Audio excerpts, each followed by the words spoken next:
guys, and welcome back to my channel, and if you are new here, just a plain welcome then.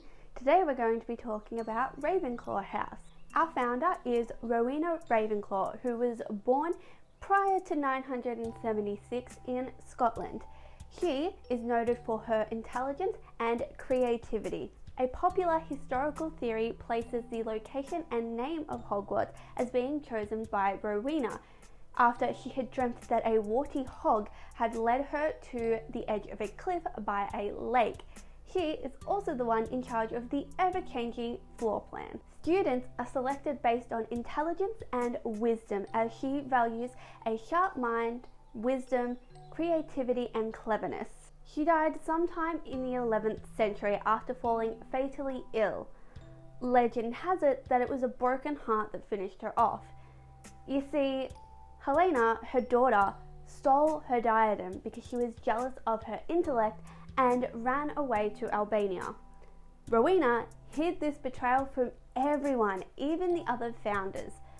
But eventually, when she fell ill, she wanted to see her daughter one last time. She sent a man to go and find her. This man was the Bloody Baron, who was madly in love with Helena. And when Helena refused to join him back to the castle, he killed her in a fit of rage. Regretting what he had done, he killed himself afterwards. These two went on to become the Ravenclaw and Slytherin ghosts. The legend is that the broken heart over her daughter's death is what led to her early demise. She was the first founder to die. She is described as tall and pale with dark eyes and long black hair. Beautiful, austere looking, and intimidating. Despite being strict and intimidating, she was very forgiving and loving. Our emblem is the eagle, which soars where others cannot climb. Our house colours are blue and bronze, and our common room can be found atop of Ravenclaw Tower, behind a door with an enchanted knocker. The arched windows set into the walls of our circular common room look down upon the school grounds, the lake, the Forbidden Forest, the Quidditch pitch, and the Herbology Gardens. No other house has views as stunning as this. Without wishing to boast, this is where the cleverest witches and wizards live. Our founder prized learning above all else, and so do we. Unlike the other houses, who all have concealed entrances to their common room, we don't need one. The door to our common room lies at the top of a tall, winding staircase. It has no handle, but an enchanted bronze knocker in the shape of an eagle. When you rap on the door, this knocker will ask you a question, and if you can answer it correctly, you will be let in. This simple measure has kept out intruders from Ravenclaw Common Room in nearly 1,000 years. Some first views are scared by having to answer the door's questions, but don't worry, Ravenclaws learn quickly, and soon you'll come to enjoy the challenges the door sets.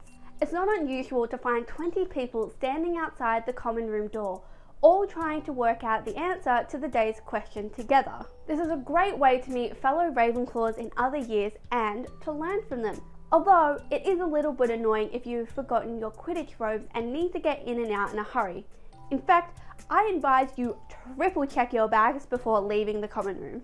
Another cool thing about Ravenclaws is that our people are the most individual. Some might even say eccentric. But geniuses are often out of step with ordinary folk. And unlike some other houses we could mention, we think that you have the right to wear what you like, believe what you want, and say what you feel. We aren't put off by people who march to a different tune. On the contrary, we actually value them. Speaking of eccentrics, you'll like our head of house, Professor Phileas Flitwick. People often underestimate him because he's really tiny. We think that he's part elf, but we've never been rude enough to ask. And he's got a squeaky voice, but he's the best and most knowledgeable charms master alive today. His office door is always open to any Ravenclaw with a problem.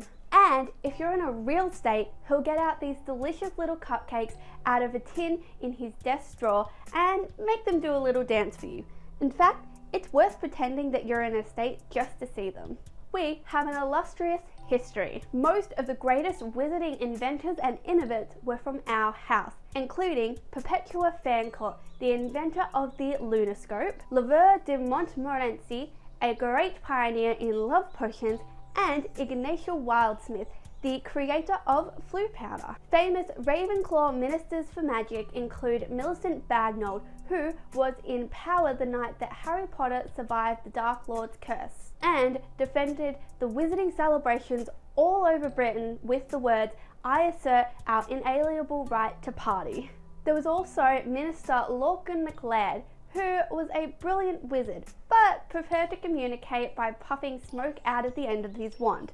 Well, I did say we produced a few eccentrics. In fact, we're also the house that introduced the world to Yorick the Oddball, who used a jellyfish for a hat. He is quite often the punchline to many wizarding jokes. Slytherins are not all bad, but you do well to be on your guard until you know them well. They've got a long house tradition of doing whatever it takes to win. Gryffindors are okay. They tend to be show-offs and are less tolerant than we are to other people who are different. And Hufflepuffs, well, no one can say that they're not nice people. In fact, they're some of the nicest people in the school. Our house ghost is the Grey Lady, and most people don't think she speaks, but she will talk to Ravenclaws. She's quite useful if you've mislaid something or are lost. Well, welcome to Ravenclaw House.